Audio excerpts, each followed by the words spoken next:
Ayan, okay na ang suot mo anak. Ready ka na ba sa singing contest mamaya? Kinakabahan ka ba? Malumanay at nakangiting wika ni Luna.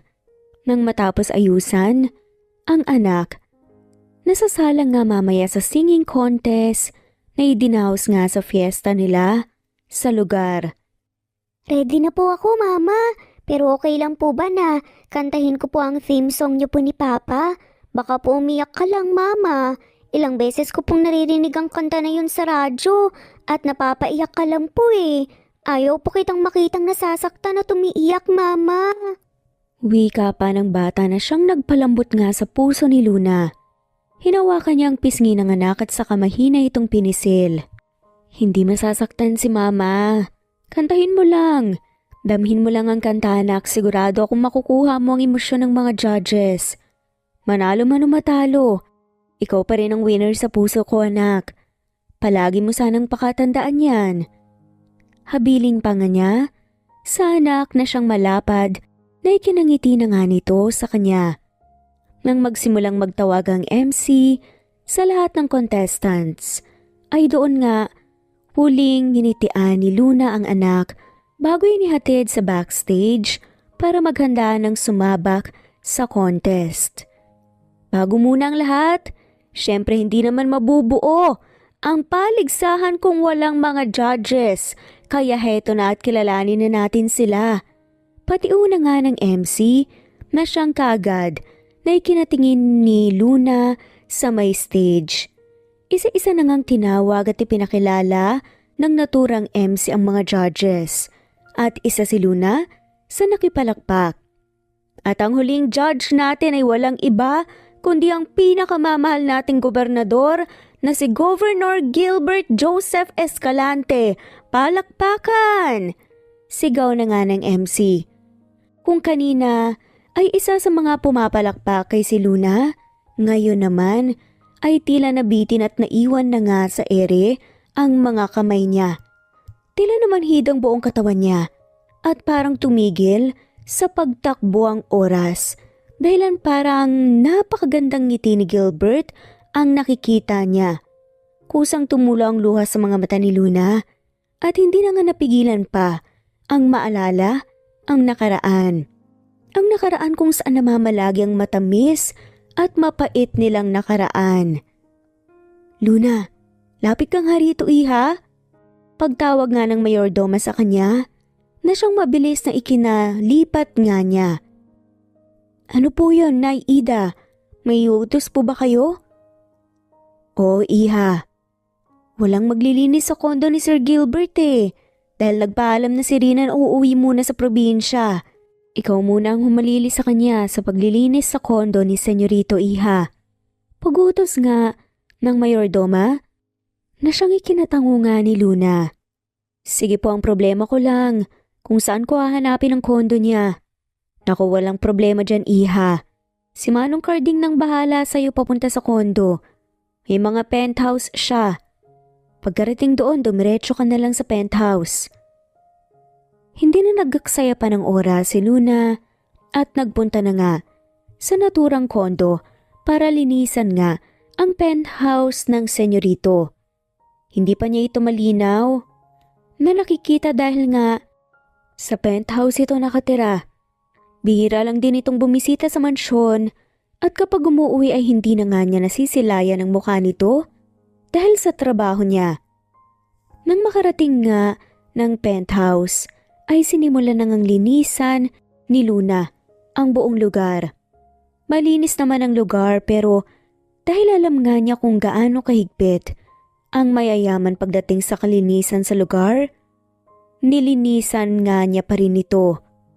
Dapit hapon na nga siyang natapos dahil bukod sa hapon na nga siyang nakarating sa kondo ay nangangalay na nga rin ang katawan niya sa sobrang pagod. Ang sakit ng likod ko. Ani nga ni Luna. Gayunpaman, masaya nga siyang natapos ang mga gawain niya. Sa wakas, makakauwi na rin siya. Nililigpit na nga niya ang mga gamit nang makarinig nga ng tunog sa may pinto. Nakuha niya kagad ang senyorito na ito dahil alam naman niyang walang ibang nakatira doon kundi ang anak lang ng amo niya. Sir? Yes? Kita nga ni Luna ang pagkunot ng noo ng binata habang nakatingin sa kanya. Pero ang mas nagpakuha ng atensyon niya ay ang kamay ng binata na ngayon ay nasa necktie nga na habang niluluwagan nito ang may bandang leeg. Bagong kasambahay? Diretsahang pagtatanong nga ng binata na siyang ikinailing na nga lamang ni Luna. Medyo matagal na rin po sir. Umuwi lang po ng probinsya si Rina kaya ako po munang naglilinis dito. Napatingin sa paligid ang lalaki at napatango. Come here. Seryosong saad niya. Nagtataka naman na lumapit pa rin si Luna sa senyorito. Ilang dangkal na lang ang layo nila, kaya naamoy kaagad ni Luna ang matapang na amoy ng alak. Nakuha niya kaagad na nagiinom ang binata at lasing niya ito base sa mapupungay na nga nitong mga mata. Bakit po sir? Ganon na lang ang pagsinghap ni Luna. Nang biglaan nga siyang hinatak ng senyorito at walang pasubaling hinalikan sa labi. Anong ginagawa mo sir?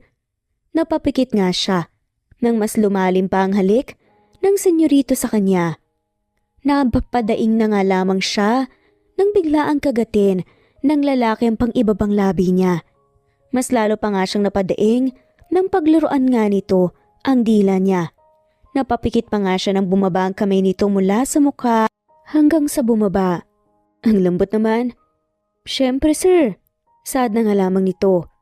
Mabilis na lumayo si Luna. Sa senyorito tinayos ang damit niya dahil pakiramdam niya kapag hindi siya lumayo ay baka tuluyan nang makuha ang kanyang pinakaiingat-ingatan.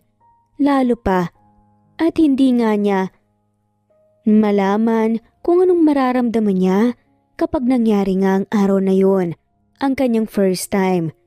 Alis na po ako sir. Sad na nga lamang nito. Hindi mo man lang ako ihahatid sa kwarto ko? Bakit kita ihahatid sir? May paa ka naman ah. Kaya mo namang maglakad. Ihatid mo ako. Utos nga nito. Mabilis namang namula si Luna sa mga bagay na naiisip niya na pwedeng mangyari sa loob. Bakit? Natatakot ka ba sa akin? Ano yung iniisip mo? Nagdadalawang isip ka. Hindi niya namamalaya na nakalapit na pala ang binata sa kanya. Hindi po ako natatakot sir at hindi po ako nagdadalawang isip. Baka lang malaman ni senyora na pumasok ako ng kwarto mo. Ipinagbabawal na pumasok ako ng kwarto kapag may tao sa loob. Sad nga niya. Hindi naman malalaman ni mama kung walang magsusumbong. Pilyong sagot naman ng lalaki. Ganon na nga lamang ang pagsitaasa ng balahibo ni Luna nang biglaan nga itong bumulong sa tenga niya. Isa pa, wala namang tao pagkapasok mo dahil sabay tayong papasok. Napasinghap na nga lamang si Luna nang biglaan siyang hinawakan ng senyorito sa pisngi at matamang tinitigan. Sir, hindi nakaangal pa nga si Luna nang hinalikan niya ang binata sa labi niya. Napapikit siya. Lalo na nang sinimulang sirain nga ang suot nito gamit ang bibig niya.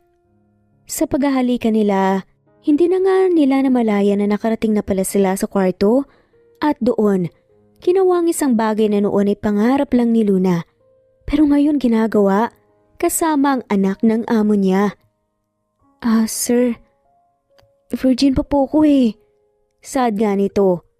Hindi naman nabigo si Luna dahil kagaya nga ng naging request niya, ay dahan-dahan nga lamang ang lalaki sa ginagawa nito. Nasabi pa nga niya na masarap daw ito. Parang nawala sa wisyo si Luna. Lalo na, nung ginawa na nga niya, ang hihintay-hintay nga nilang dalawa. Para na nga siyang nalalasing sa nakakakiliting pakiramdam na ipinaparamdam na nga ng lalaki sa kanya. Para siyang baliw kakasigaw sa bawat ginagawa nga nito at para itong uhaw na tigre. Kinabukasan, naunang magising si Luna nang makita ang lalaki doon lang pumasok sa isip niya ang ginawa nila kagabi. Napamura na nga lamang ito at hindi nga siya makapaniwala dahil hindi naman daw niya nobyo ang lalaking yun. Napatingin siya sa lalaking katabi niya at kagaya din niya ay ganun din. Walang saplot. Bakit kasi ang gwapo ni Sir?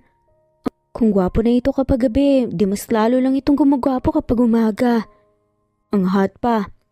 Hinawakan nga niya ang mukha ng lalaki na mahimbing na natutulog.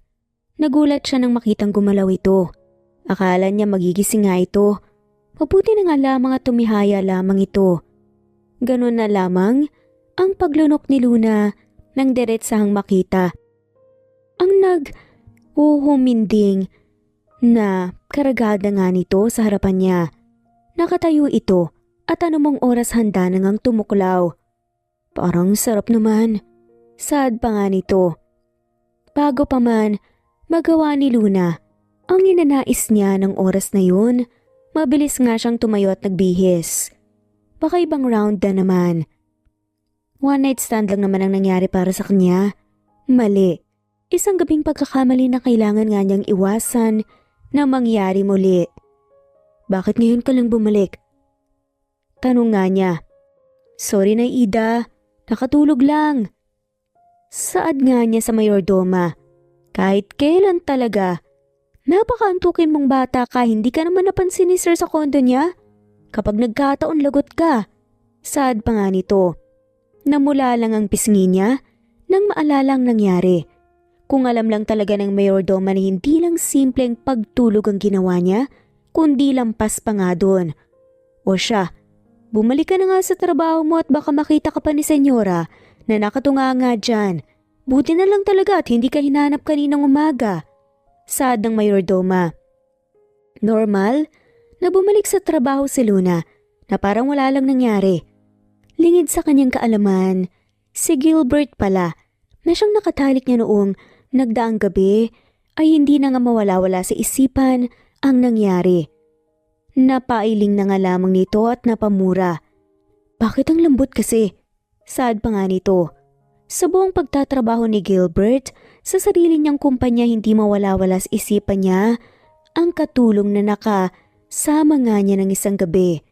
Naalala pa niya kung paano nga niya nadatnan ang dugo sa bedsheet niya na siyang nagpapahiwatig na beren pa nga ang dalaga at siya ang nakauna nga dito. Dumaan ang maghapon na yun. Ayun nga lamang ang iniisip niya. Kahit na busy nga ito, paulit-ulit niya itong naiisip. Uuwi na nga siya sa mansyon at doon na nga manirahan para makasama at masilayan nga ang katulong na isang beses nga niyang nakita sa tanang buhay niya. Samantala sa mansyon ng mga Escalante busy sa pagdidilig nga si Luna sa mga halaman ng senyora. Siya ang nagdidilig sa umaga, siya rin sa hapon. Nasa ganoon nga siyang sitwasyon nang makita ang pagpasok ng isang estrangherong sasakyan sa magarang gate ng mansyon. May bisita sila senyora? Wala naman siyang binilin sa amin Ani nga niya. Nanatili nga ang tingin niya sa sasakyan. Napataas nga ang kilay niya nang makitang huminto ito sa harap niya imbes sa garahe ito pumwesto. Ganun na nga lamang ang pagsinghap ni Luna nang makitang ang lalaking nakasama niya kagabi ang bumaba ng sasakyan. Napamura na nga lamang ito. Naloko na Luna. Anong ginagawa ng lalaking yan dito? Ang alam ko, hindi siya umuwi ng mansyon. Ani pa nga nito sa isip niya. Sa gulat hindi na nga niya namalayan na sa binata na pala siya. Nakatapat at naitapat nga nito ang hose na hawak niya ang ginagamit ito sa pagdidilig. Luna, ano ka ba?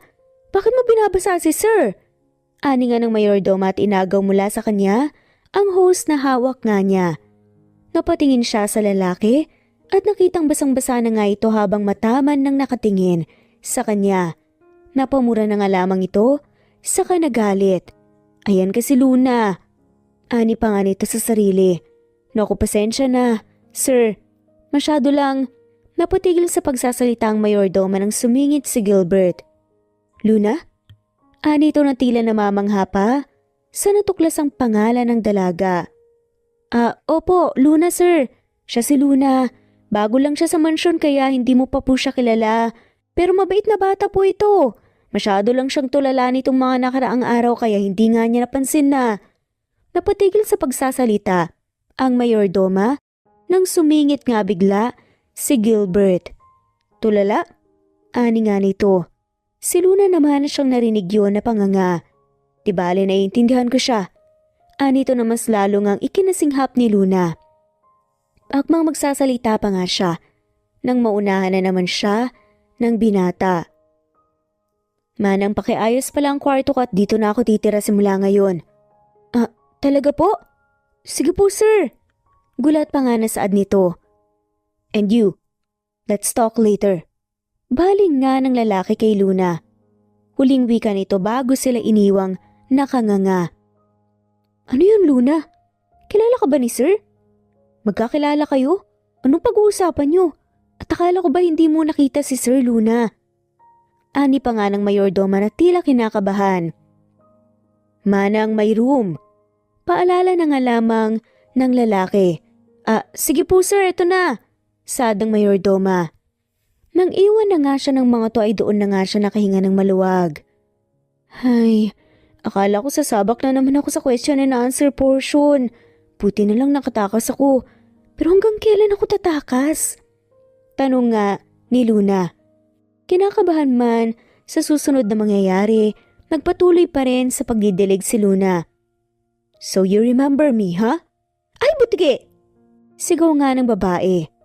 Ganun na nga lamang ang panlalaki ng mga mata ni Luna nang makita ang dahan-dahang paglapit ni Gilbert sa kanya. Anong ginagawa mo, sir? Nilalapitan ka. Baka may makakitang iba. Baka kung ano pang isipin nila. Napataas naman kaagad ang sulok ng labi ng lalaki. Bakit natatakot ka bang malaman nila na may nangyari sa atin? Sa pagkataranta, ay mabilis na tinakpan nga ni Luna ang bibig ng lalaki. Bagay na hulingang na-realize ng dalaga. Napapaiwas siya ng tingin at bumalik sa trabaho niya. Bakit nandito ka sir? Sa loob ka na at baka mabasa ka pa. Pangungulit nga niya. Bakit papasok na ako sa loob? Nandito ang hinahanap ko. Pilyong saad naman ng lalaki. Hindi na nga nagsalita pa si Luna at hinayaan ng lalaking magsalita sa gilid niya. Kinakabahan man, ngunit hindi niya pinapahalata na na-awkwardan nga siya sa sitwasyon nila. Luna, tungkol pala kagabi. Mabilis na binaba ni Luna ang hose. Sir, tinatawag pala ako ni Manang. Babush! Aniya tumakbo na nga palayo sa binata. Hindi man lang niya nasabi, pero alam na nga ng binata na iniiwasan niya ito. Nagpatuloy sa pag-iwas si Luna dahil pakiramdam niya, hinihila nga siya ng tukso sa tuwing lumalapit ang binata sa kanya. Kaunting amoy lang sa mabangong hininga nito, nangihina na nga talaga siya. Kaunting hawak lang natutuliro na nga siya. Kaunting lapit nga lang ng binata ay nababalo na nga siya. Ganon kalalim ang naging hatid ng lalaki sa kanya kaya ngayon ay todo iwas siya. Sir, mabilis na nabalik sa reality, si Luna nang marinig yun mula sa mga kasamahan, ngunit nang makita ng senyor pala ang pumasok sa kusina ay nakahinga siya ng maluwag.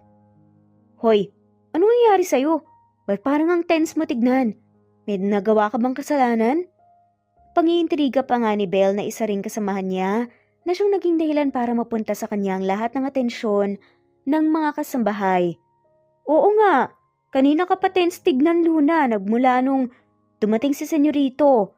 Ano, may crush ka ba sa kanya kaya ngayon kinakabahan ka? Uy, dalaga na si Luna, may crush ka na kay Sir Gilbert. Mabilis namang namula ang pisngi ni Luna sa ginawang panunukso nga ng mga kasamahan. Hoy, ano bang sinasabi niyo? Magsitigil nga kayo, gumagawa kayo ng issue niyo, hindi naman totoo yan. Anong hindi totoo? Manalamin ka nga at tignan mo ang sarili mo at nang makita mo kung gaano ka kapula ngayon, yung pisngi mo parang may kamatis na. Pero ang mas nakapagpamula nga ng pisngi niya ay nang makitang naroon ng Senyor Escalante at nakikinig sa kanila. Ang mas malala pa ay nakikitawa pa nga ito sa mga kasamahan niya. Huwag niyo masyadong tuksihin si Luna, baka matrauma sa first experience niya. Ngunit ang akala niyang ipagtatanggol siya ng amo niya ay nawala ng parang bulangang makita ang pagsali nito sa tuksuhan ng mga kasamahan niya sa kanya. Hindi kita masisisi iha, gwapo ang anak ko kaya maiintindihan talaga kita. Sa bagay na yan, di bale. Hindi naman masamang magka-crush, iha. Keep it up. Saad pa nga nito. Nagpakita pa nga ng fighting gesture ang senyor na ama nga ng lalaki na siyang halos ikinamula na nga lamang niya sa sobrang hiya. Nakaalis na't lahat ang senyor Escalante na ama ng lalaki ngunit hindi pa rin maalis-alis ang kahihiyan sa katawan niya. Ano? Namumula ka pa? Huwag mong sabihin hanggang ngayon kinikilig ka kay Sir Gilbert at sa sinabi ng papa niya. Isa pa may pag-asa ka na, Luna. Paano ba't mukhang boto si senyor sa'yo eh? Parang chinicheer ka pa. Ay! Huy, tumigil nga kayo. Hindi na kayo nakakatuwa ah. Anong hindi nakakatuwa? Hindi mo kami malaloko, Luna. Ibang sinasabi ng mga ngiti mo. Mukha bang hindi ka natutuwa sa lagay na yan? Wala na, in love ka na talaga, te. Sinong in love? Ganun na lang ang pagtigil ng mundo ni Luna nang biglaang pumasok sa kusina si Gilbert at tumingin sa gawin niya. Mabilis na numula ang pisngi niya at hindi na nga alam ang sasabihin. Si Luna po sir, may crush sa'yo. Walang preno ang bebeg na wika pa nga ni Belle na siyang halos ikinanlaki nga ng mata ni Luna. Belle, anong sinasabi mo? Tumahimik ka nga. Tumingin siya kay Gilbert at tumipensa nga sa sarili niya. Umaasang may liligtas niya pa ang sarili sa kahihiyan. Sir, huwag kang maniwala sa kanya. Hindi po yun totoo, gawa-gawa niya lang po yun. Nagulat na nga lamang si Luna. Nang maglakad nga papalapit, si Gilbert sa gawin niya at yumuko ng kaunti para makapantay sa may tenga niya. Gawa-gawa nga lang yun. Totoo nga ba? Gawa-gawa nga lang ba talaga ng kasamahan mo yun o totohanan na? Tanong naman ni Gilbert pabalik. Anong? The way you kiss me back, the way you moan, the way you ask for more. Masasabi ko ngang may gusto ka talaga sa akin, Luna. Pilyong saad nga ni Gilbert. Mabilis na nagsitaasan ang balahibo niya sa narinig. Kita din niya ang mga kasamahan niyang mangisay na nga sa kilig habang nakatingin sa kanila. Doon niya lang naisip ang naging posisyon nila. Mabilis niyang tinulak ang binata palayo sa kanya. Wala akong gusto sa'yo, sir. Kung mangyaring meron man, pipigilan ko ho. Hindi mo magandang tignan na magkagusto ko sa anak ng amo ko lalo na at malinaw na ibinilin ni senyora na bawal ang makipagrelasyon sa loob ng mansyon ng mga Escalante. Yun lang at umalis na nga sa kusina si Luna. Natapos ang trabaho niya nang umiiwas lang kay Gilbert. Palagian nga itong nakasunod sa kanya at heto naman siya. Umaalis sa tuwing nandyan ang anak ng amo niya. Hay buhay! Napatingin siya sa taong nagsalita. Ang nanay Ida lang pala niya na siyang mayordoma sa mansyon. Nakaupo siya sa bakura ng mansyon at nagpapahangin nang biglaan itong umupo sa tabi niya. May problema ka ba, Nay? Sa loob ng ilang buwang pagtatrabaho sa mansyon, tinuring na nga niyang nanay ang mayordoma. Mabilis siyang napalapit dito, taliwas sa maikling panahon na nakasama niya ito. Wala naman, pero alam ko kung anong iniisip mo. Nakangiting wika nga nito. Sige nga, anong iniisip ko, Nay?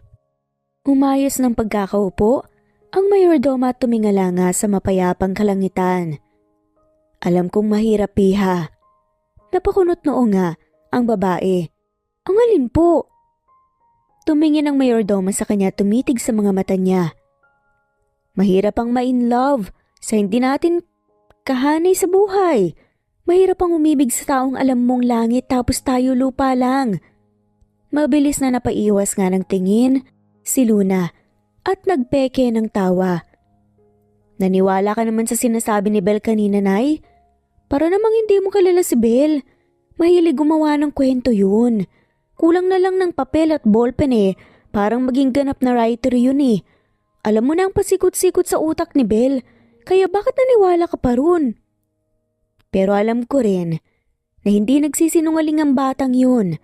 At dahil nakikita ko ang totoong nararamdaman mo, Sa pagtingin lang sa mga mata mo, doon ako naniniwala na may gusto ko nga kay Gilbert. Doon natahimik si Luna. Para siyang natinik sa sarili nga niyang dila. Para siyang nahulog sa sarili niyang patibong. Pero hindi kita masisisi. Sa gwapo ba naman ang batang yon? Sa bait ba naman ang batang yon? Sinong hindi magkakagusto sa kanya, 'di ba?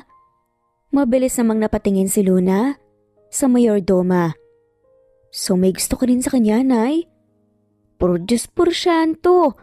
Ano ba yung sinasabi mo, iha? Maghulos dili ka nga? Parang kinikilabutan nga na wika nga ng mayordoma na siyang ikinatawa ng alamang ni Luna. Sabi mo kasi na kung sinong hindi magkakagusto sa kanya, di ba? Di natanong kita kung may gusto ka rin ba sa kanya. Si nanay parang defensive pa. Luka-luka nga na saad ni Luna. Nako, wag mo na nga akong isali-sali dyan at wala na akong panahon sa mga ganyan. Masyado na akong matanda para makisali sa ganyan, iha. Isa pa, alaga ko si Sir Gilbert kaya maghunos dili ka. Napatawa na nga lamang si Luna. Joke lang. Hindi ka naman mabiro, Nay. Naku, masyado na akong matanda para idaan sa biro-birong ganyan. Napapatawa na nga lamang si Luna. Nagulat na nga lamang siya nang mapansin ang biglaang pagtahimik nga ng mayordoma at ang pagtitig nito sa kanya. Bakit po, Nay? Naiintindihan kita. Sa kung ano man ang nararamdaman mo ngayon, iha. Anong magagawa natin? Isa lang tayong hamak na kasambahay at wala tayong karapatang umibig sa mga taong mas mataas pa sa antas natin. Yan ang isa sa nakakalungkot na batas dito sa mundo. Hindi batas ng gobyerno, pero naging batas sa mga mata ng mga mayayaman. Ang mayayaman ay para sa mga mayayaman lamang. Natahimik si Luna. Hindi alam ang sasabihin. Gusto niyang depensahan ang sarili. Ngunit wala ni isang salita ang lumabas sa bibig niya. Naranasan ko rin yan. Napatingin si Luna sa mayordoma. Naranasan kong magmahal ng mas mataas pa kesa sa akin. Kaya heto ko't naging mayordoma sa mansyon ng taong pinakamamahal ko. Mabilis namang napasinghap si Luna sa narinig. Tila hindi pa nga siya makapaniwala sa nalaman niya ngayon lang. Teka, Nay, so ibig mong sabihin si Senyor? Hindi na siya nakapagtapos pa sa pagsasalita ng tumayo ang mayordoma at nagsalita. Tara na sa loob at masyado ng malalim ang gabi. Maaga pa tayong babangon bukas para magtrabaho. Pero Nay, saka ko na ikukwento. Napanguso na nga lamang si Luna. Si Nanay pabitin pa. Naku-curious na tuloy ako sa kwento. Nakabusangot nga siyang napasunod sa mayordoma. Iba ito ng silid sa kanilang mga kasambahay pero hinatid siya nito sa silid niya. O pasok na, matulog ka na. Akmang papasok na nga sana si Luna nang sumalubong sa kanya si Belle. Luna, nagpapahatid ng tubig si Sir Gilbert sa kwarto niya. Edi hatiran mo. Simpleng saad naman ni Luna. Ikaw ang gustong maghatid eh. Napanganga si Luna. Ha?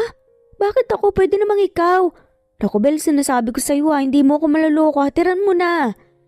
Nakapamewang pa nga na tumingin sa kanyang kasamahan niya. Bakit ako magsisinungaling sa iyo? Ikaw nga ang gusto niyang maghatid ng tubig, di ba? Kung ako ang gusto, edi sana kanina ko pa naihatid. Napatimpi na nga lamang si Luna at hindi na nga nakipagsagutan pa. Sa pagtalikod niya sa kasamahan niya, sumalubong sa kanya si Manang Ida na nakatingin sa kanya. Doon na nga siya napapangisi, lalo pa nung may naisip na paraan. Nako, huwag kang ngingiti-ngiti sa harapan ko at alam ko na ang naisip mo, Luna. Tumigil ka. Anito na parang alam na ang gagawin niya. Sige Nanay Ida, ikaw na pong maghatid, please. Ngayon lang naman medyo na-awkward din pa kasi ako kay Sir. Nagsusumamong sa adaman ni Luna. Nako, hindi mo lalabanan ang nararamdaman mong yan. Hindi ka talaga tatagal sa mansyon na to. Talagang magkikita at magkikita kayo kung palagi kang iiwas. Iba ang kalalabasan ng buhay mo. Luna, hala sige na. Lumakad ka na at baka kanina pa nauuhaw si Sir Gilbert. Mahina na nga siyang Iminuestra nito papunta sa kusina. Bakit ba natatakot ka kay sir? Hindi naman nangangagat yun eh. Napakagat na nga lamang ng pangibabang labi si Luna. Nako, kung alam mo lang Nay, mas malala pa sa kagat ang pwedeng gawin ng lalaking yun. Nang makakyat na nga at makaharap sa kwarto, ang lalaki, doon na nga siya huminga ng malalim para makalikom ng lakas ng loob na harapin muli ang binata. Kumatok na nga siya at kinakabahang napapatingin sa pinto. Sir! Sir! Ganon na nga lamang ang pagsinghap ni Luna ng pag-abot niya. Sa basong hawak niya ay hinila siya nang binata papasok sa kwarto at mabilis na nilock ang pinto. Sir, anong ginagawa mo? Napataas naman kaagad ang sulok ng labi ni Gilbert. Kinukulong ka sa mga braso ko. Ani pa nga nito. Nang makita ni Luna kung paano bumaba, ang paningin ng binata mula sa mga mata niya, pababa sa labi niya, doon na nga siya napapalunok at parang anumang oras ay manghihina na nga siya. Sir Gilbert, heto na po ang tubig. Napatigil sa pagsasalita si Luna nang magsalita ang binata. Sa tingin mo ba pinatawag kita para lang sa tubig? Nagkakamali ka, Luna. Mas inilapit pa nga nito ang mukha sa kanya. Dahilan, para halos lagutan na nga siya ng hininga. Pero sir, iniiwasan mo ba ako? Tanong na nga ni Gilbert. Napapaiwas ng tingin si Luna. Hindi sir, kung iniiwasan kita, di sana wala ako rito sa harapan mo, di ba? Sinubukan nga niyang kumawala sa mga bisig ng lalaki ngunit mas malakas pa nga ito kaysa sa kanya. Sir, alis na po ko. Maaga pa po ko bukas. Ngunit sadyang matigas talaga ang ulo ng lalaki at hindi nga siya pinakinggan. Kung ganon, na hindi mo ko iniiwasan, bakit lumalayo ka sa akin sa tuwing lumalapit ako sa'yo? Bakit Luna? Paano mo may papaliwanag yun? Matahimik si Luna. At hindi na nga alam ang sasabihin pa. Akala niya, hindi yun napansin ng binata. Akala niya baliwala lang dito ang presensya niya. Hindi nga niya akalain na naroon pala sa kanya ang atensyon ng lalaki. Sir, baka po may makakita pa. Baka po may makalata na. Hindi pa po ako bumabalik. Baka kung anong isipin ng mga kasamahan ko. Then let them. Hayaan mo silang isipin ang kung ano man ang gusto nilang isipin at ginagawa natin ang gusto natin. Total, may nangyari naman na sa atin, di ba? Napasinghap nga si Luna. Ganun na lang ang gulat niya. Nang biglaang humilig ang binata sa kanya at isinandalang noon ito sa balikat niya. Sir, lasing po ba kayo? Tanong nga ni Luna. Mapahagat nga sa iba pang labi. Nang biglang mapansin na natahimik ang binata, akala niya hindi na nga itong magsasalita pa nang biglang marinig ang barito ng boses nito. Anong ginawa mo sa akin? Natigilan si Luna sa narinig.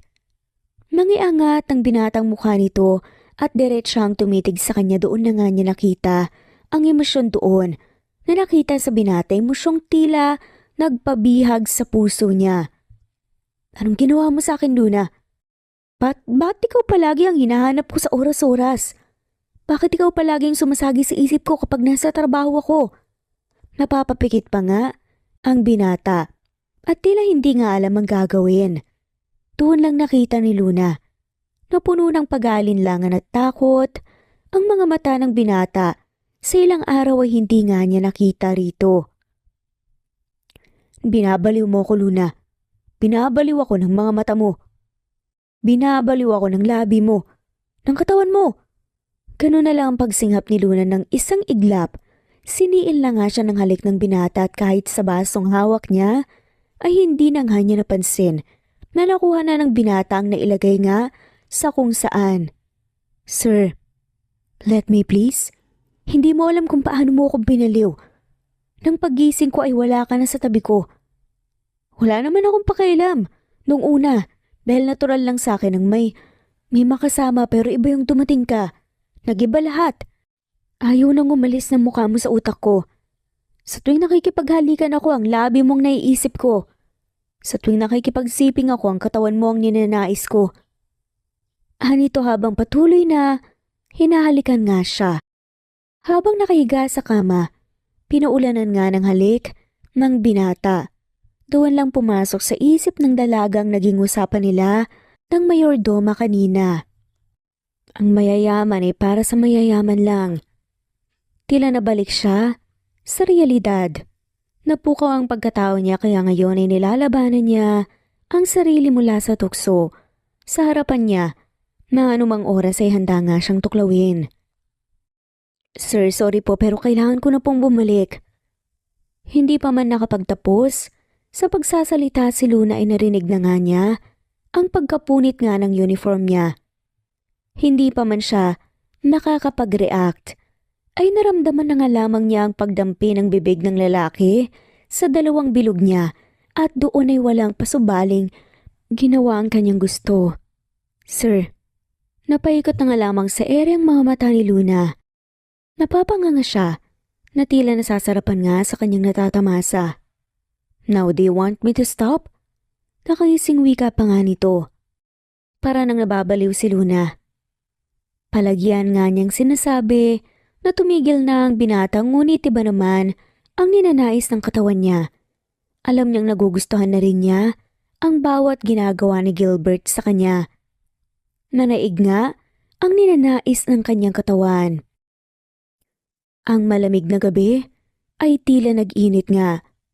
Luna, bakit wala sa basket ang uniform na suot mo kahapon? Baka mapansin yun ng senyora at mapagalitan ka. Ani nga ni Aling Ida. Napagat naman ang pangibabang labi si Luna. Hindi niya alam ang gagawin. Hindi niya alam ang sasabihin. Nasira lang naman kasi ang uniform niya kagabi dahil sa kapusukan ng lalaki, ng kanyang amo. Araw-araw silang nagpapalit ng uniform kapag naisuot na lalaban ka agad. Tensyonado nga siya at hindi alam ang gagawin. Hoy Luna, tinatanong kita. Nasaan ang uniform mo? Bakit wala sa basket? Hindi pa man nakapagsalita si Luna, ay naunahan na nga siya ng kasamahan niyang si Belle. Uy Luna, sa'yo ba yung uniform na nasa basurahan? Bakit punit-punit? Parang winasak ng kung ano man na. Anong nangyari doon, te? Nakipagrambulan ka ba kagabi at punit-punit yun? Namula ang pisngi niya sa narinig. Wala pang sinasabi ang kasamahan niya pero namumula na nga siya sa hiya. Ha? Ano eh? Masyado na kasing malaki yung sa akin kaya napunit. Grabe namang pagkapunit yun. Mula sa itaas hanggang baba. Muling namula ang pisngi niya. Nasa ganoon silang pag-uusap nang biglaang dumating si Gilbert. Luna, pakiayos ng necktie ko. Napasinghap ang lahat sa narinig. Kahit si Luna ay hindi inaasang sasabihin yun ng binata sa harapan niya. Faster, ayokong maliit sa trabaho. Saad pa nga niya. Naiilang man, napilitan ng dalaga ngayusin ang necktie ng binata. Naroon pa rin ang mga kasambahay na nagmistulang manunood sa ginagawa nila. Tapos na sir. Hindi pa man siya tapos sa pagsasalita ay humilig na nga sa tenga niya ang binata at bumulong. See you later, sweetheart. Baritonong wika nga nito na siyang ikinataas nga ng balahibo ni Luna. Hindi sa gulat, kundi dahil sa pagdampi ng hininga nito sa tenga niya. Magmula noong may nangyari ulit sa kanila doon na nga nagsimulang magbago ang relasyon ng dalawa. Naging malapit sila sa isa't isa at palihim ngang nagkikita. Kahit na nagtatrabaho si Luna, palihim naman siyang tinatawag ni Gilbert para makapag-moment sila.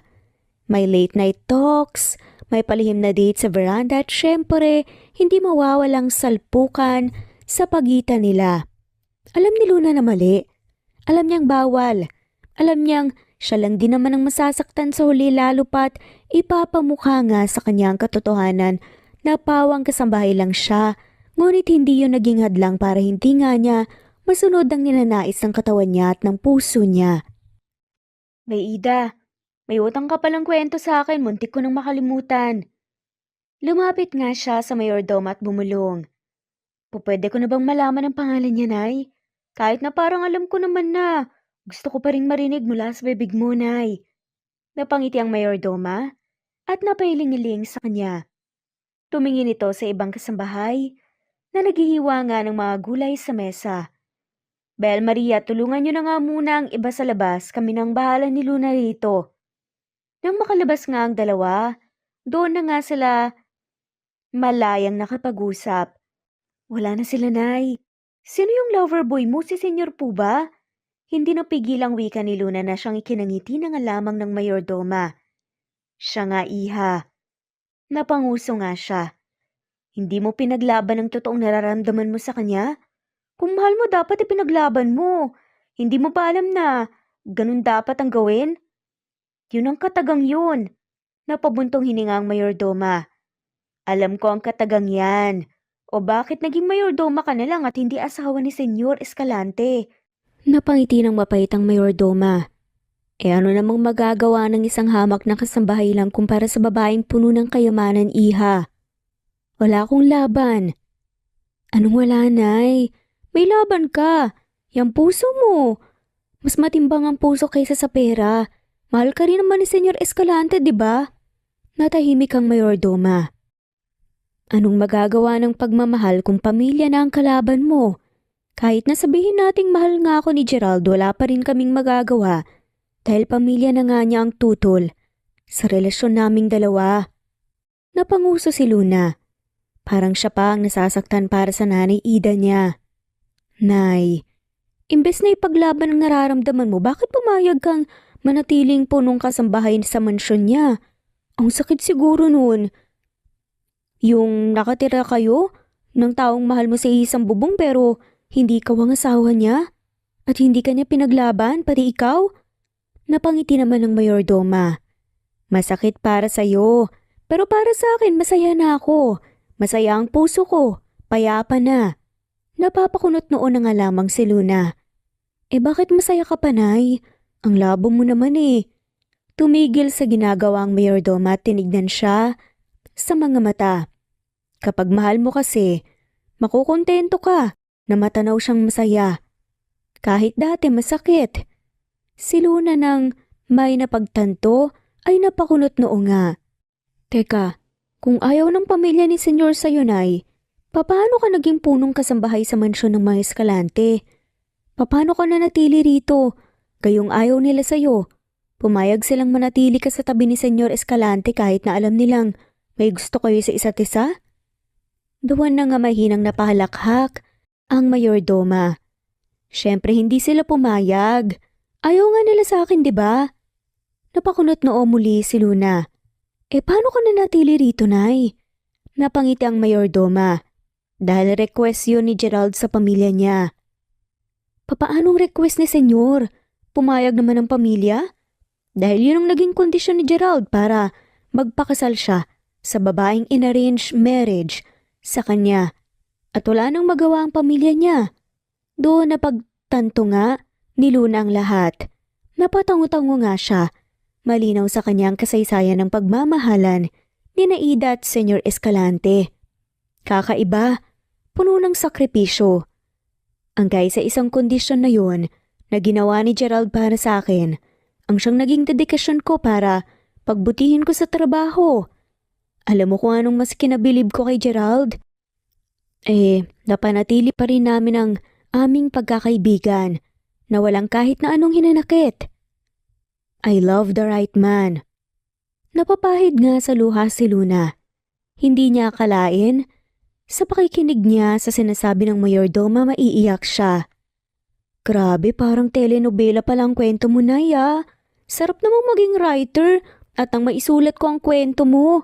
Pero syempre dapat kayong magkatuluyan ni Senyor para may spark. Napatawa ang mayordoma. Ikaw talagang bata ka. O siya, magpatuloy na tayo rito, mag-alis sa isna. Natapos ang buong araw na focus lang sila sa trabaho nila. Kasalukuyan siyang nagdidilig ng mga halaman sa may likod ng mansyon nang may bigla ang yumakap sa kanya mula sa likuran. How was your day? Napaigtad lang si Luna at mabilis ang napalingon-lingon sa paligid. Sa bango at boses pa lang, ng taong yumakap sa kanya alam na nga niya kaagad na si Gilbert yun. Uy, baka may makakita, lumayo ka nga. Napasinghap na nga lamang si Luna. Nang imbes na layuan nga siya, ay inamoy pa nga siya ng binata sa may leeg niya. Ano ba, Gilbert? Ang baho-baho ko dahil sa pawis ko tapos nang aamoy ka. Anya, na lumalayo sa binata. Napapangisi naman ito sa kanya. Ano naman? Ang bango mo pa rin kaya? Kahit pawis na pawis sa may baby pa rin. Namula ang pisngi ni Luna sa narinig. Alam niyang binobola lang siya ng binata, ngunit hindi niya maiwasang mamula sa kilig at hiya. He, umalis ka na nga dyan. Baka may makakita pa. Anong masama ron? Dito ako nakatira. Kasambahay ka. Anong gusto nilang gawin natin? Hindi magpansinan? Yun nga eh. Kasambahay mo lang ako kaya dapat hindi mo ko pinapansin. Hindi tayo ganito ka-sweet. Iniling-iling na nga lamang ng binata ang ulo niya. Napaparaning ka na naman. Kung ano-ano na naman ang iniisip mo. Nito, na siyang ikinataas ng kilay niya. Nagsasabi lang ako ng totoo. Ganun naman dapat, di ba? Kapag kasambahay wala nang karapatang mapansin ng mga mayayaman. Umupo si Gilbert sa bench na nasa labas ng bahay. Diyan ka nagkakamali dahil pwedeng gawing posible ang alam mong imposible. Depende na lang yan sa tao kung ilalaban mo ang karapatan mo o kung tuluyan ka ng magpapatalo. Natahimik si Luna sa narinig. By the way, from being the CEO, tatakbo akong gobernador dito sa Cavite, Luna. Nito, na tila pinapaalam nga niya ang kanyang mga plano sa buhay. Gobernador? Bakit ka tatakbo bilang governor? Anya na puno ng pagtataka. Napataas ang kilay niya nang marinig ang halakhak ng lalaki. Nakalimutan mo na ba? Governor ang tatay ko. Hindi ko alam kung sino ang susunod na patatakbuhin. Pero napag-uusapan na ng buong pamilya. Kailangan kong mag-take part. Hindi lang para sa kanila kundi para sa ating lahat. Para sa nasasakupan. Nasunod nga ang sinabi ni Gilbert na tatakbo nga ito sa pagiging governor. Iniwan nito ang pagiging CEO para sa kapakanan ng bayan. Isang araw nga, Luna, come to my office. Nagtataka man ay sumunod si Luna sa amo niyang si Senyora Cynthia. Nang makapasok ay nagsalita na siya. Ano po yun, Senyora? Hindi na nga nakapagtapos pa sa pagsasalita si Luna nang sumalubong sa kanya ang isang malakas na sampal ng Senyora. Napasinghap tuloy siya at napahawak na nga lamang sa kanyang pisngi. Senyora, hindi pa ito nakontento at sinampal naman siya sa kabila. Mag-asawang sampal na nga ang natanggap niya mula sa Senyora. Alam na nga ni Luna kung anong dahilan noon. Ang kapal ng mukha mo nga, Kitty, ng anak ko? Ang kapal ng mukha mo, Luna. Kung hindi pa isinumbong ni Maria sa akin na nagyayakapan kayo sa may likod ng mansyon, hindi ko malalaman. Kung akala mong mamahalin ka ng anak ko, pues nagkakamali ka. Pinapatulan ka lang niya dahil ginagamit ka niya. Ang katawan mo. Ba't nangangarap kang ganyan? Hinding-hindi mangyayari yan. Napayo ko na nga lamang si Luna at mahinang napaiyak. Totoo ang sinabi ng Senyora sa kanya. Nagiging ambisyosa na nga siya. Umaasa siyang mamahalin siya ng tunay, taliwas sa estado niya sa buhay. Ngunit mukhang kailangan na nga niyang gumising at mamulat sa realidad na hinding-hindi yun mangyayari sa kanya. Mukhang tama nga si Naiida. Walang laban ng puso kung pera na ang pag-uusapan. Aniya sa isip niya. Akala ko malinaw na sa iyong lahat nung una mo palang pasok dito. Dahil mukhang matalino ka naman. Hindi ko akalain na tataliwas ka sa napag-usapan. Umayos nga ito sa pagkakatayo at diretsahan nga siyang tinignan. You left me with no choice, Iha. Now, you are fired. Anunsyo nga ni Senyora Cynthia na siyang inaasahan na nga talaga ni Luna. Sa gabi ngang yun nabuo ang isang desisyon na alam ni Luna na mahirap din para sa kanya. Ang umalis at tuluyang lumisan sa mansyon ng mga eskalante. Kanina ka pa? Mahinang wika ni Luna nang mayakap mula sa likuran ng binatang alam niyang tatatak sa puso't isipan niya. Biglaan ka kasing naggaya ng date kaya napaaga ako. Hindi ko alam na malilate ka. Mukhang mahal na nga kita. Kaya ngayon excited na akong makita ka. Makangiting wika nga nito na siyang palihim na ikinaluha ng alamang ni Luna. Mas humigpit ang yakap niya sa binata dahil alam niya ang huling yakap na nga niya yun sa lalaki. Uy, ang higpit ng yakap mo sa akin ah. Miss na miss mo na ba ako kaya ngayon ang higpit ng yakap mo? Palihim niyang pinahiran ang luha sa mga mata at napatawa na. Oo, ganun kita ka-miss. Humarap si Gilbert sa kanya at maingat nga siyang hinawakan sa magkabilang pisngi. Mahal kita, Luna. Mahal na mahal kita. Napangiti siya. Kung hindi lang tutol ang senyora sa kanila, sa puntong to siguradong lumulutang na nga siya sa saya. Pero hindi ganun ang sitwasyon nila. Napangiti na nga lamang siya ng mapait at niyakap muli ang binata. Nasa balkonahe sila ng kwarto ni Gilbert. Malaya siyang nakakapasok doon lalo pa at tahimik na ang bahay ng ganung oras. Tabi tayo? Biglang wika nga ni Gilbert. Napatanga si Luna at napakurap-kurap sa mata. Ha? Saad nga nito. Ang sabi ko tabi tayo. Hindi naman siguro nila malalaman eh. Isa pa, ilang ulit na tayong nagtatabi sa pagtulog. Hindi naman nila nahahalata.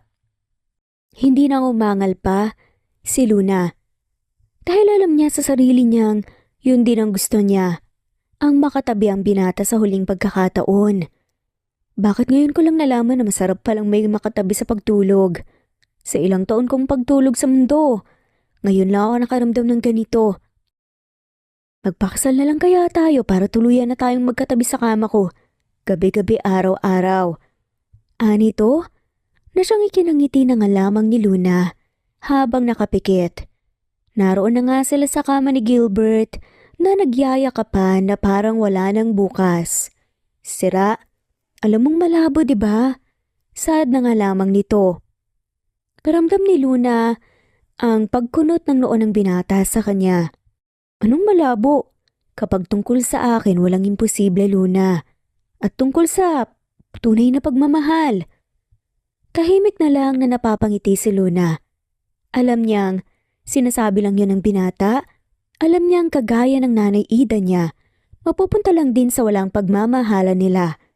Na mababaliwala ang nararamdaman nila dahil tutol ang pamilya ng lalaki sa relasyon nila. Matulog ka na. Maaga pa ako bukas. Anya. Doon nga ay hindi na nga umangal pa ang lalaki sa kanya at pumikit habang yakap-yakap pa rin siya. Sa buong magdamag hindi natulog si Luna at pinagkatitigan lamang ang binata sa mukha para bang sinasaulo niya ang bawat parte ng mukha nito. Mahal na mahal din kita, Gilbert. Kung tayo nga talaga sa isa't isa, magtatagpo at magtatagpo din ang landas natin. Kapag nangyari yun, hinding-hindi na kita susukuan at pakakawalan. Ipaglalaban kita. Aniya bago dahan-dahang kinuha ang brasong, nakapulupot ngayon sa bewang niya. Nang magtagumpay na makababa, nilapitan niya ang binata at hinalikan sa noo. Hanggang sa muli, mahal ko. Hiling nga niya ay sana maging maayos ngang kalagayan ng lalaki. Tuluyan na nga siyang lumisan sa mansyon ng Maescalante. Umuwi si Luna sa probinsya. Sa Cavite lang din pero tagong bayan sa naturang lugar na talagang mahirap nga siyang mahanap. Sa paglisan niya doon lang niya nalaman na nagdadalang tao pala siya at alam na kagad niya na si Gilbert ang ama dahil ito lang naman talagang lalaking nakatalik niya. 5 taon ang lumipas at maayos na napalaki ni Luna ang kambal nila ni Gilbert, sina Isla Maria at Jacob. End of flashback. Sa kasalukuyan nga ay nagre-ready na nga ang isa sa kanyang mga anak para sa singing contest na sinalihan nga nito. Nakita nga niya na isa pala si Gilbert, ang kanyang dating minamahal sa mga judges. Mama, okay ka lang po ba? Bakit ka umiiyak, Mama? May masakit po ba sa'yo? Hindi pa po kumakanta si Isla, Mama eh. Saad nga ni Jacob. Doon natigilan si Luna. Nakalimutan niyang nasa gilid niya pala ang isa pang anak niya. Nakalimutan niyang may mga tao pa palang nakatingin sa kanya. Ha? Wala. Tears of joy to. Masaya lang si Mama. Proud lang si Mama kay Ate Isla mo. Kahit na hindi pa siya kumakanta. Ang pagiging matapang at matatag niya sa pagsali sa contest na to. Ang mas nangingibabaw sa akin, proud na proud ako sa inyong dalawa. Halikan sa unahan. I-cheer natin ang Ate Isla mo, halika. Nang magsimula na nga, ang paligsahan ay todo support na nga si Luna sa anak niya ngayon ay titig na titig at ngiting-ngiti nga sa kanya habang naghihintay sa kanyang turn para sa pagkanta. At ngayon tawagin na natin ang susunod na contestant, Isla Maria Sanchez. Pagtawag nga ng MC kay Isla, na siyang kagad na ikinasigaw nga ni Luna para suportahan ang anak. Kinargan niya si Jacob para masuportahan din ito ang kapatid at para kitang-kita ito ni Isla habang kumakanta at para mas mamotivate nga siya. Ang kanta pong ito ay inaalay ko sa mama at papa ko. Ito po pala ang team song nila. Naalala ko pa kung paano umiyak si mama sa tuwing naririnig po niya ang kanta na to. Napaiyak si Luna habang nakikinig sa anak niyang nagsasalita sa entablado. Kita niya ang paglingon-lingon nito sa paligid na tila ba ay may hinahanap. Nandito kami, Ate Isla. Marahang pagsigaw nga ni Jacob at itinaas pa nga ang cute nitong kamay para makita sila ni Isla. Nang tuluyang makita, ang bata ay doon na nga ito napapangiti sa kanila. Mama, sa tuwing naririnig mo ang kanta na to, sana tears of joy ang nakikita kong luha mo. Hindi dahil po sa nalulungkot o nasasaktan ka. Ani nga ni Isla na siyang ikinataba ng puso ni Luna lalo na ng mga manonood. Nagsimulang tumugtog ang kanta.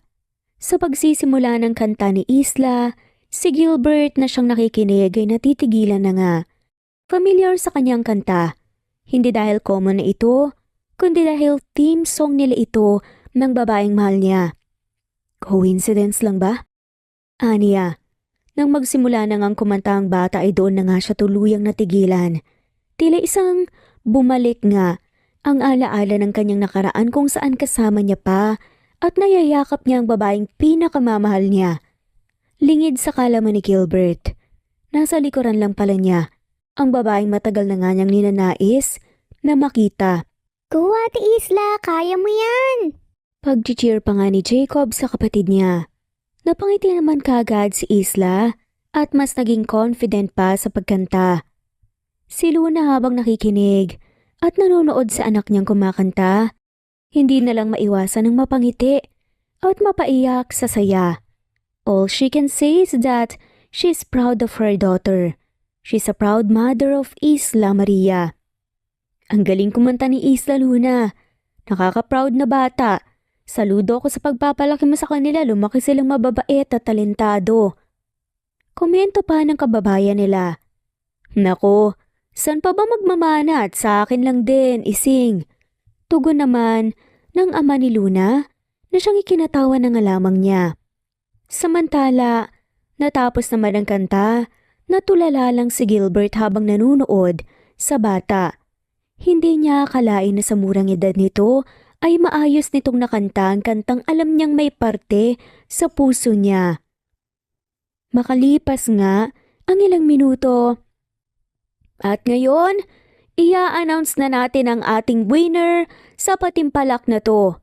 Unang binanggit ng MC ang third at ang second. At ang sumunod naman, ia-announce na nga nito ang mananalo. May I request our great Governor Gov. Gilbert Joseph Escalante to please come up on stage to give the prize to our winner? Ani nga ng MC. Napatingin si Luna sa gawin ni Gilbert. Karoon na lamang ang pagtigil ng mundo niya nang makita nga ang dahan-dahang pagtayo ni Gilbert at ang tuluyang pag-akyat nito sa stage. And now, ang ating winner para sa singing contest na ito ay... Napatingin ang MC sa mga nanonood. Who's your bet? Sino sa tingin niyo ang mananalo? Sino sa tingin niyo ang mas lumamang sa puso niyo? Isla! Isla! Isla! Hiyawan nga ng mga tao na siyang ikinataba ng puso ni Luna. Hindi niya akalaing kahit ang mga kababayan niya ay boto sa anak niya. At ang nanalo sa patimpalak na to ay walang iba kundi si Isla Maria Sanchez. Kaagad na naghiyawan nga ang lahat sa narinig. Kahit si Luna ay napatalo na nga lamang sa sobrang saya. Si Jacob na nga siyang karga-karga niya, napapataas nga ng kamay sa sobrang saya. Kahit si Isla Maria na siyang nasa entablado, hindi na mawala-wala ang ngiti sa labi. Isla Maria, please come here. Tawag nga sa kanya. Ngiting-ngiti na umakyat si Isla Maria sa entablado habang nakatingin sa anak na umaakyat ngayon sa stage. Hindi na maiwasan pa ni Luna ang kabahan. Mama, I won! Tumatalong wika nga ni Isla sa kanya. Si Gilbert na siyang nakatayo sa gilid ng bata ay napalingon na rin sa paligid para tignan kung sino ang inang tinutukoy nito. Ganun na lang ang pagtigil ng mundo ni Gilbert nang sumalubong sa kanya ang maamong mukha ni Luna karga-karga, ang batang lalaki na alam nga niyang kahulma niya. Luna, tanging anya. Hindi na nga namamalaya ni Gilbert na narinig pala siya ni Isla, kaya napapatingala na nga ito sa kanya. Kilala mo si Mama, Kuya Gov? Inosenteng pagtatanong nga ni Isla na siyang kinalingon nga ni Gilbert dito. Yumukod siya para makapantay ang bata. Siya ba ang mama mo? Si Luna Sanchez ba ang mama mo? Pagtatanong niya sa bata para malinaw na makumpirma ang katotohanan. Opo, paano mo po nakilala ang mama ko, Kuya Governor? Hindi na nga nakasagot pa si Gilbert at naluha na nga lamang sa narinig mula sa bata. May anak na pala siya? At bakit kamukha ko ang mga bata? Doon lang niya naalala na ilang ulit nang may nangyari sa kanila noong nasa mansyon pa nga ang dalaga. Parents of Isla Maria, please come up on stage. Ani nga bigla ng MC na siyang ikinakabangan ni Luna. Napalunok siya at hindi na alam ang gagawin. Tara Mama, puntahan na natin si Ate Isla sa stage. Kinakabahan man, napilitan na nga si Luna na umakyat sa stage kasama ang isa pang anak niya. Nalingid sa kalaman ni Gilbert ay anak nila. Mama! Yay! We won!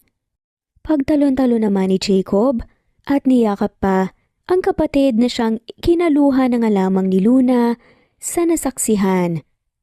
Hindi na natapos pa sa pagsasalita si Gilbert nang magsalita nga ang MC. Since nandito na ang ina ni Isla, Governor Gilbert, ibibigay ko na sa iyo ang pagkakataon na to na ibigay sa nanalo ang prize niya. Doon nga naiwan sila sa stage. Kay ganda sanang tignan kung tuluyan na nga silang naging isang pamilya. Imbes na ibigay nga ang perang napanalunan ni Isla ay yumuko si Gilbert para makausap muli ang bata. Bukod sa pera, ano pang gusto mong mapanalunan sa patimpalak na to, Isla? Ani nga niya sa bata. Kita niya ang pagtingin nito kay Luna at ang muling pagbaling nga nito sa kanya. Ang papa ko po, Kuya Governor. Kahit na wala na pong pera, basta makita at makilala ko lang po ang papa ko. Basta lang po ay bumalik lang po siya sa amin. Ani nga ni Isla na siyang ikinalunok nga ni Luna sa gilid. Bakit nasan ba ang papa mo? Napanguso si Isla kasama nga si Jacob na nakikinig din sa usapan nila. Nagtatrabaho po si Papa sa malayong lugar, Kuya Governor. Kaya please, hanapin niyo po siya para sa akin. Kahit hindi ko na lang po kunin yung perang napanalunan ko, basta makabalik lang po si Papa para hindi na po umiyak si Mama. Alam ko po kasi na makapangyarihan po kayo at pwede niyo po kong tulungan po na hanapin po ang Papa ko. Wika nga ni Isla. Mabilis na lumapit nga si Luna sa anak at inawat na nga ito. Naku, pasensya na po, Gova. Pasensya na po sa anak ko. Napatango si Gilbert at ibinigay nga sa kanilang prize na napanalunan ni Isla. Nag-picture pa nga sila bago bumaba ng stage. Kababa pa lang nila ng stage nang makarinig ng salita sa likuran nila. Luna, can we talk? Ani nga ni Gilbert. Napaiwas naman kagad ng tingin si Luna. May dapat ba tayong pag-usapan, Gov? Mukhang wala naman. Ani nga niya. Hinawakan niya ang dalawang anak at inakay na nga ang mga tupalayo sa lugar. Mama, baka makatulong po si Kuya Gov po sa atin. Marami po siyang koneksyon, hindi po ba? Yun po yung napapanood ko sa TV. Napatigil sa paglalakad si Luna at tinignan ng dalawang anak. Mga anak, hindi ba ako sapat para sa inyo? Hindi ba ako sapat kaya ngayon ay hinahanap niyo ang papa niyo? Mabilis na nagsiilingan nga ang dalawa. Hindi naman po sa ganun, Mama. Ayaw lang naman po namin na nakikita kang nasasaktan kaya gusto po naming bumalik si Papa. Pangiti naman ng mapait si Luna. Naalala niya ang mga ngiti ni Gilbert kanina habang kausap ang iba pang mga bisita. Mukhang okay na naman siya. Mukhang hindi niya naman tayo kailangan. Ganun na lang ang gulat ni Luna nang may biglaang nagsalita sa likuran niya. At sinong nagsabing hindi ko kayo kailangan? Ha, Luna? Ani nga ni Gilbert. Kuya Governor! Sabay na sigaw nga ng dalawa at niyakap si Gilbert.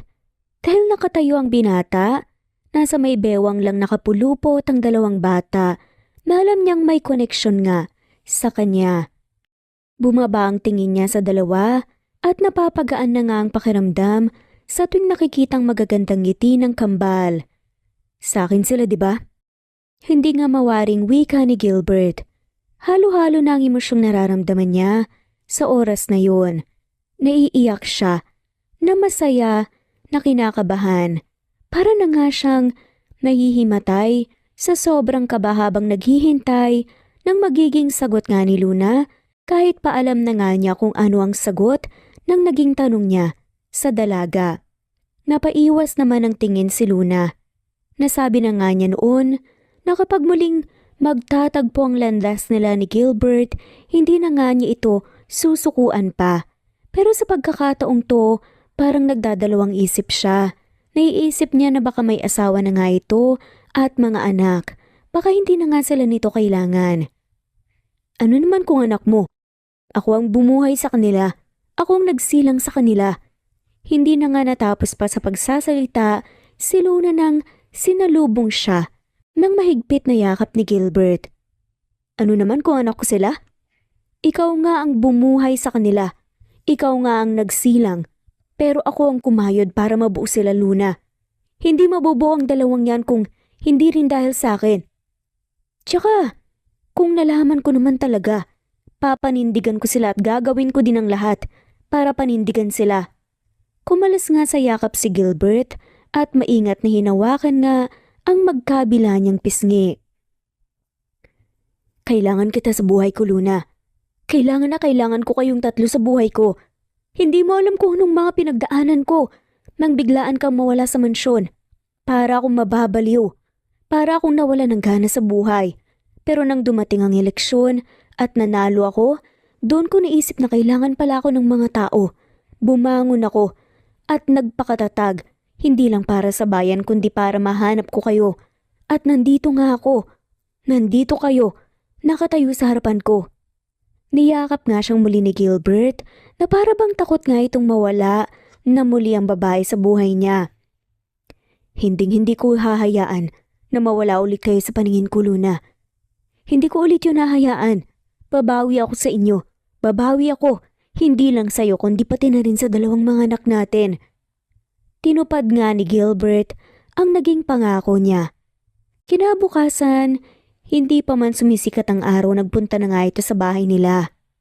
Magandang umaga ho, Aling Lina. Tay Nando, nandyan po ba si Luna? Magalang nga nabati ni Gilbert sa mga magulang ni Luna. Gov, ikaw po pala. Nandoon po sa loob si Luna nagluluto ng pangagahan. Ano po bang ipinunta nyo? Pasok po muna kayo, Gov. Tumayo nga si Aling Luna at pinapasok nga sa loob si Gilbert. Naku, pasensya na po sa bahay namin, medyo sira-sira na po eh. Papaano? Ilang bagyo na po ang dumaan dito sa atin. Hindi pa kami nakakabangon sa bagyong Odette, kaya pagpasensyahan nyo na po ha. Naku, okay lang po, Nay. Napatingala si Gilbert sa buong bahay at sa bubong nito, nakita nga roon ng mga maliliit na butas. Maayos naman ang bahay pero kapag umuulan, alam niyang mababasa ang mag-iina at hindi na nga maiwasan ni Gilbert ang mag-guilty dahil wala siya sa tabi ng mga to habang nahihirapan sa buhay. Ano po palang pinunta nyo? Baka may sabihin ang mga tao nanalo ang apo ko dahil pumupunta po kayo rito. Baka sabihin na magkakilala po kayo. Napangiti naman si Gilbert. Ang pagkapanalo po ng anak ko, Este ni Isla, labas na po sa pagpunta ko rito. Talagang talentado po ang batang yun, kaya hindi po may pagkakailang siya ang nanalo sa patimpalak na yun. Nako, sinabi mo pa, Gov. Napaka-talented ng kambal at mababait pa. Sila nga ang isa sa hinahangaan dito sa lugar namin eh. Kahit itanong mo pa kay Luna. Ay, nakalimutan ko na pala. Si Luna nga pala ang pakay mo, teka, at pupuntahan ko lang at tatawagin. Tumayo ang matanda at nagpunta na nga sa kusina. Si Luna naman, nabisi sa pagluluto ng pang-agahan. Napakunot na nga nung noon nang makita ang pagpasok ng ina sa kusina. O Nay, bakit nandito ka? Nasaan si tatay? Sabi nga ko narito sa kusina eh. Nandito naman si Tio Manuel. Sa labas ka muna na at magpahangin. Kami nang bahala rito. Tatawagin ko kayo kapag handa na ang pagkain. Iniling-iling na nga lamang ng nanay Lina niya. Hindi yun. Nandito si Governor Gilbert Escalante. Lumabas ka na at asikasuhin mo. Kami na munang bahala rito. Naestatwa naman si Luna. Sa pangalang narinig, hindi niya akalain na pupunta nga si Gilbert sa bahay nila. At sa ganun pa talaga kaaga. Sa paglabas nga niya, sa kusina ay bumungad sa kanya si Gilbert na ngayon ay nagtingin-tingin na sa bahay nila. Napatikim na nga lamang siya para kunin ang atensyon nito. Anong ginagawa mo rito? Napangiti naman sa kanya si Gilbert, dahilan para mapaiwas siya ng tingin. Alam niya kasing isang ngiti lang nito ay nakukuha kagad siya ng binata. Hindi sa nagpapakipot siya, sadyang naninigurado lang talaga siya kung totoo nga ba ang pinapakita nito sa kanila ng mga anak niya at kung hanggang saan ang kaya nga nitong gawin para ipanalo sila. Hindi na lang siya ang pupwedeng masaktan. Nandoon ang mga anak nila na alam niyang labis na masasaktan kapag nawala ulit ang ama nila. Sinabi ko na kahapon, di ba? Babawi ako, Luna. Sa dalawang anak natin. At syempre sa mga magulang mo na hindi kayo iniwan noong wala ko. Napalingon-lingon ito sa paligid na tila may hinahanap. Nasaan ang mga bata? Tanong nga nito. Nasa kwarto natutulog pa. Ani naman ni Luna. Pwedeng puntahan? Tila nagpapaalam na wika ni Gilbert. Tumango naman si Luna. Hindi niya ipagkakait ang mga bata sa lalaki dahil may karapatan din naman ito sa mga bata. Pwede naman. Pero pwede ka bang makausap bago mo sila puntahan? Aniya. Ano yun? Umupo sila sa maliit na upuan, nagawa nga sa kawayan, at doon seryosong nag-usap. Bago kita tanggapin sa buhay ng mga anak ko, gusto kitang tanungin tungkol sa isang bagay, Gilbert. Seryosong tanong nga ng babae. Ano yun? Kunot noong tanong naman ni Gilbert. May girlfriend ka na ba? O di kaya asawa? Diretsahang anya. Napanganga naman si Gilbert. Ine-expect niya ang ganoong tanong mula kay Luna pero nagulat pa rin siya. Napapangiti siya at napailing-iling. Wala, Luna. Wala akong girlfriend at mas lalong walang asawa. Sa pagkabisi ko sa pagka-governor ko at sa paghahanap sa'yo, sa tingin mo may oras pa ako para maghanap ng iba? Ikaw lang ang babaeng tatanggapin ko na maging asawa. Kung hindi ikaw, di bali nang hindi mag-asawa. Anito, na siyang ikinatalon nga ng puso ni Luna. Napatayo siya dahil anumang oras ay kakawala na nga ngiting kanina pa nga pilit kumakawala sa labi niya. Sige na, pumasok ka na sa kwarto ng kambal at ihahanda ko lang ang pangagahan. Pwede bang samahan mo ko? Kinakabahan pa ako eh. Anito, na siyang palihim nga na ikinangiti na nga lamang ni Luna. Sumunod ka. Nauna nga siyang maglakad patungo sa kwarto ng kambal. Sa pagpasok niya, nadat na niya ang dalawa na natutulog pa nga sa kanya-kanyang higaan. Share ang mga to sa kwarto pero tigi-isa ng higaan. Pasok ka. Malumani naman na saad ni Luna. Pumasok nga si Gilbert at umupo nga sa higaan ni Jacob. Napatitig siya sa bata dahil kahit ano pang pagbaliktad niya sa mukha nito makikita at makikita pa rin niya ang mukha niya rito. Kahulma mo si Jacob. Kapag huwa na iwika nga ni Luna na siyang ikinalingon nga ni Gilbert. Kaya nga nasabi ko nga akin sila kasi mukha kong nakikita ko sa kanila. Mapaglarong napairap si Luna. Anong sa kanila? Nakuha mo ang mga mata at pilik mata ni Isla Maria. Pero sa akin siya nagmana. Tignan mo Luna na Luna ang datingan Anya, sa mahinang boses, may kinatawa naman ni Gilbert. Oo na, sa'yo na nagmana ang prinsesa natin, di naman kita agawan Sa atin naman yan. Napatikhim si Luna at hindi na nga nagsalita pa. Napatingin siya sa lalaki nang iangat nito ang kamay at dahan-dahang inayos ang buhok ni Jacob.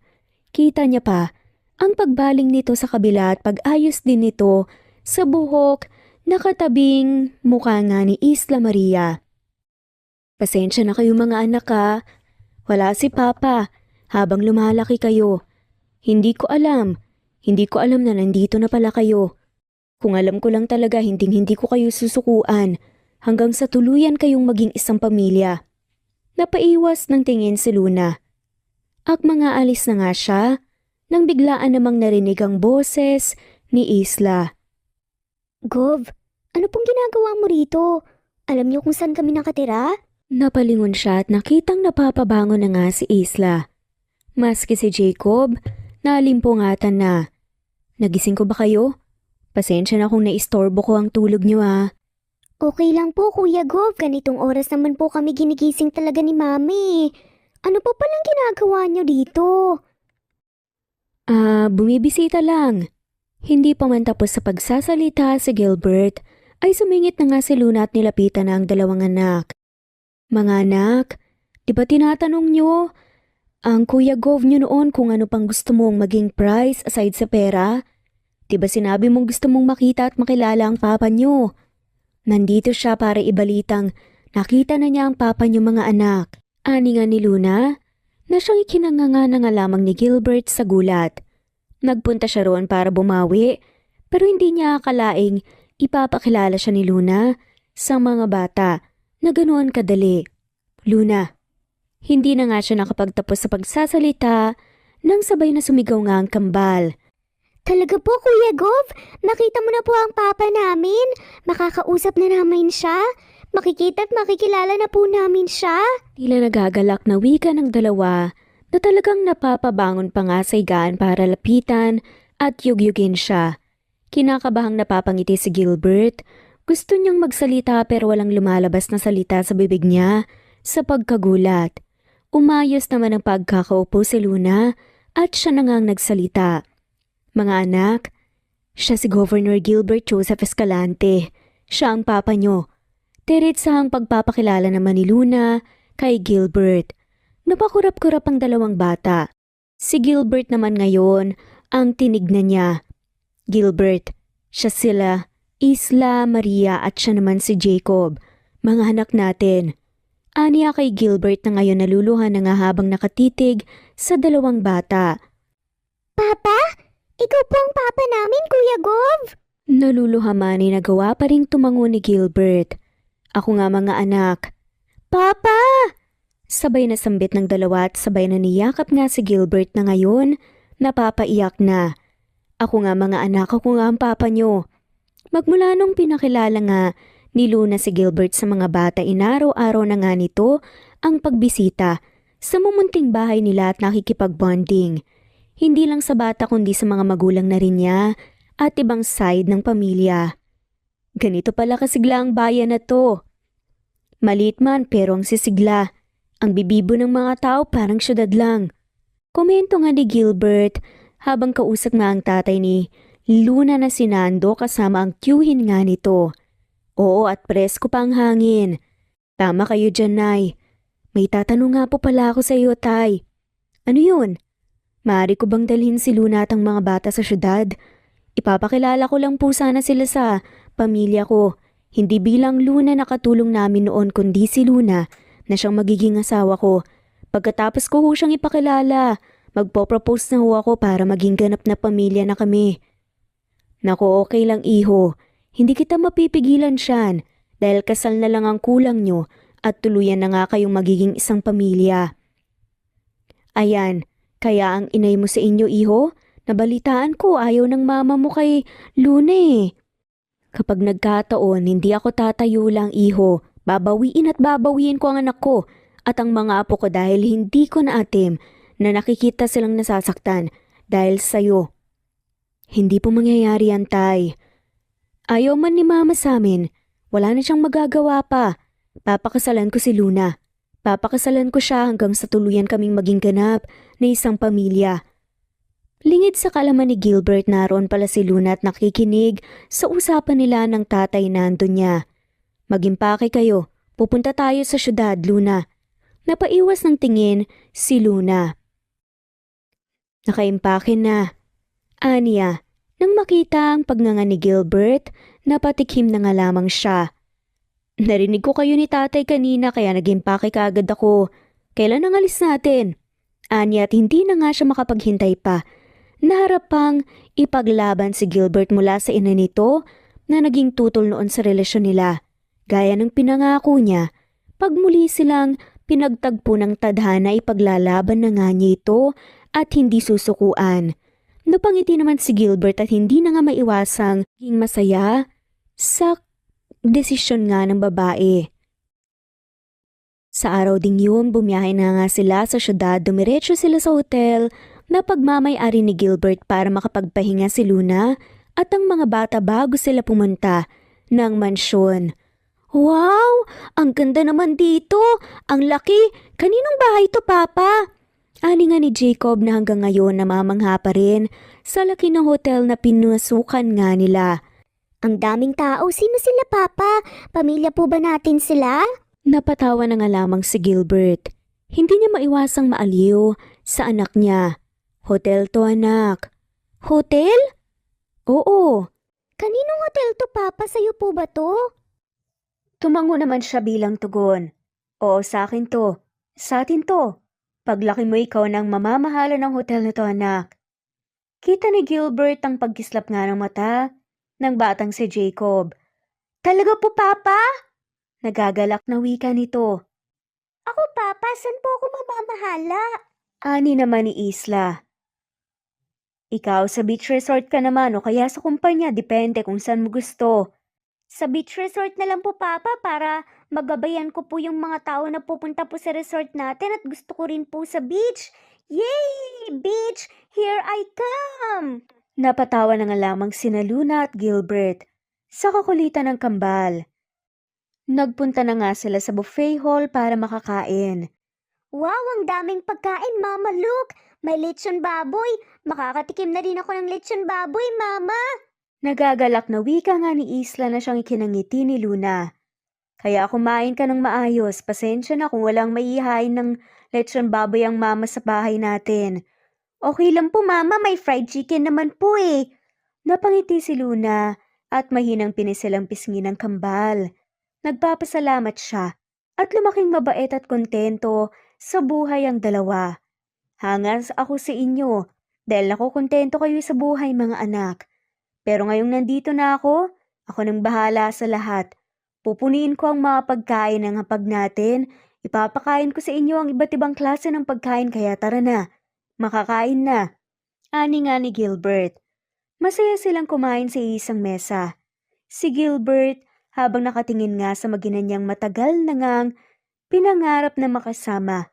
Hindi maiwasang mapangiti at mapaluha nga sa saya. Hindi ako nagkamali. Hindi ako nagkamali ng babaeng mamahalin, Luna. Aniya sa sarili. Nang matapos ngang kumain at nakapagpahinga na, sabay silang nagpunta sa mansyon ng mga eskalante. Habang naglalakad papasok ng mansyon, hindi na nga maiwasan ni Gilbert ang mag-alala kay Luna. Lalo na at nakikita nga niyang namumutla na ito habang hawak-hawak si Isla sa isang kamay. Kinakabahan ka ba? Napangiti naman si Luna. Kinakabahan pero kaya ko. Huwag kang kabahan. Nandito naman ako eh. Hindi ko kayo pababayaan, Luna. Doon nga ay mainit nga silang sinalubong ng mga katulong, lalo na nga si Aling Ida na siyang masayang sumalubong sa kanila. Iha, na-miss kita. Mabuti na lang talaga at naisip mong dumalaw rito sa mansyon. Tumingin ito kay Gilbert na siyang nakatayo sa tabi niya. Nagkita na pala ulit kayo, mabuti naman. Lumapit ito kay Luna at bumulong. Mukhang magagawa mo na nga yung naipangako mo, anak. Naipaglaban mo ang pag-ibigan yung dalawa. Napangiti na nga lamang si Luna at napailingiling. Lumapit siya sa nanay Ida niya at mahigpit itong niyakap. Namiss kita, Nay. Bumaba ang paningin ng matanda sa dalawang batang nakatingala rito. Sino naman ang dalawang bubwit na to? Ang cute-cute! Anak namin ay Ida. Diretsahang tugon naman ni Luna na siyang ikinasinghap nga ng matanda. Anak niyo ni Sir? Napatango si Luna at napangiti naman si Gilbert na siyang ikinaluha ni Aling Ada sa sobrang saya. Pumasok sila sa mansyon. Ganun na lamang ang gulat ni Luna nang datnan nga ang Senyora Cynthia na nakaupo sa wheelchair. Anong ginagawa mo rito? Salubong nito sa kanila. Ma, ani naman ni Gilbert. Hindi ikaw ang kausap ko, Gilbert. Si Luna ang kausap ko. Si Luna naman ay napababa na nga ng tingin sa wheelchair ng senyora. Akmang magtatanong na sana siya kung anong nangyari dito nang magsalita na naman si Gilbert. Mom got into an accident years ago. Naapektuhan ang paa niya, but she's undergoing treatment up until now. Luckily, unti-unti na naman siyang nakakalakad. Napatango-tango si Luna. Ano? Masaya kang nagkakanto ko? Ipinagdasal mo siguro may mangyari sa akin para makaganti ka, no? O ang iyo, nandito na. Nangyari na. Nalumpo na ako. Anito na siyang ikinanganga ni Luna. Sa gulat, sad nga nito, Ma, don't say it like that. Hindi ka lumpo. Sabi nga ni Gilbert. Hindi naman nagpahuli si Luna. Hindi po sa ganun, senyora. Hindi ko po magagawa yan. Pati una nga saad niya. Lumapit siya sa senyora at doon harap-harapan itong kinausap. Bakit ako mag-iisip ng ganyan?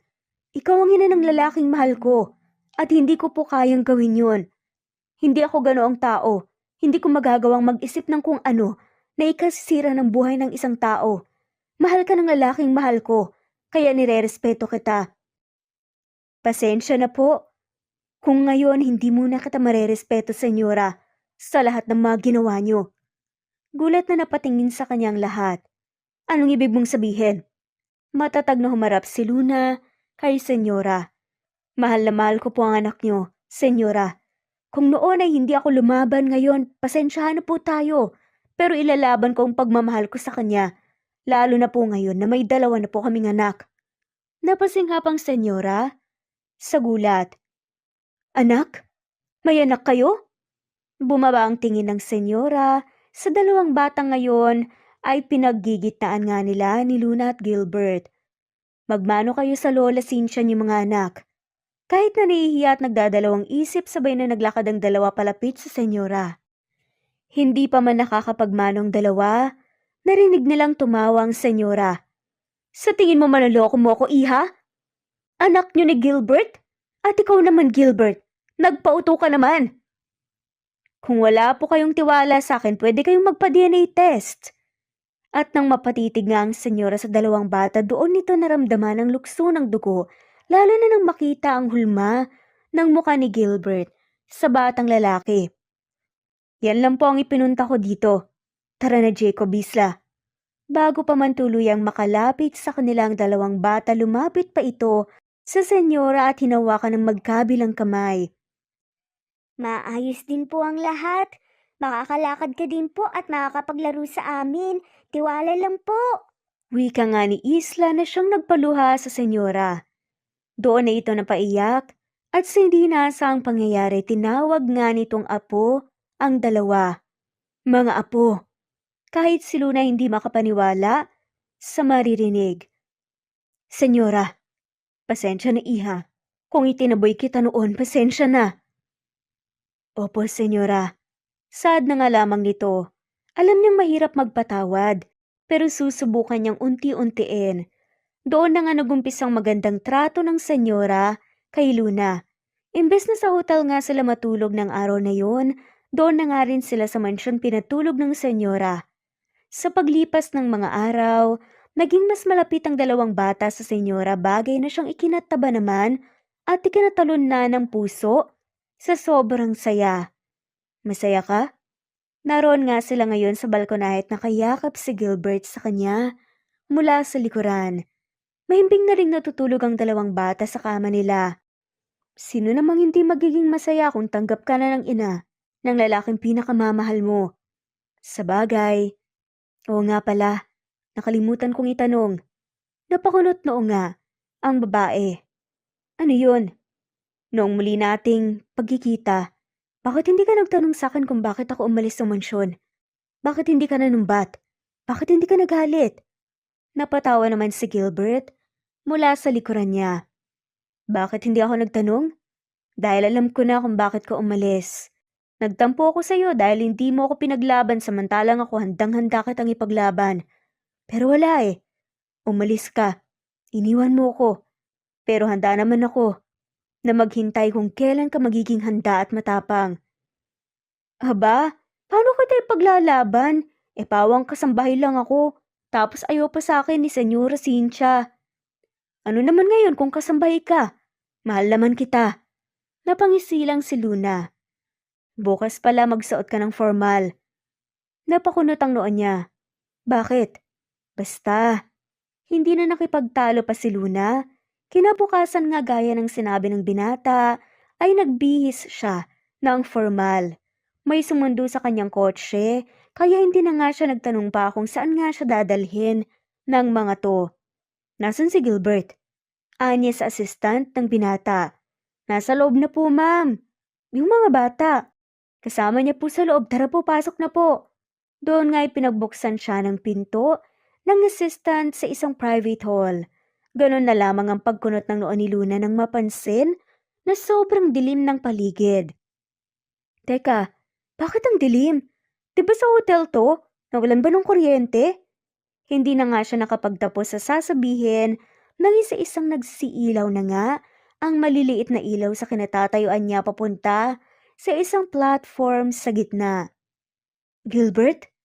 Napaluhan na nga lamang si Luna nang makita doon si Gilbert na nakatayo na at naka-formal na suot kasama nitong dalawang anak.